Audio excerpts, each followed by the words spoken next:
আমাদের সমাজকে সুন্দর করে গড়ে তুলব। আগামী দিনে সত্য আমাদের উচিত।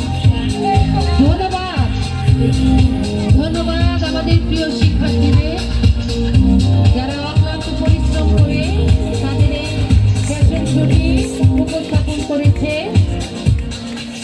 সত্যি প্রশংসার দাবিদার তারা। ধন্যবাদ সাদিকুলকে।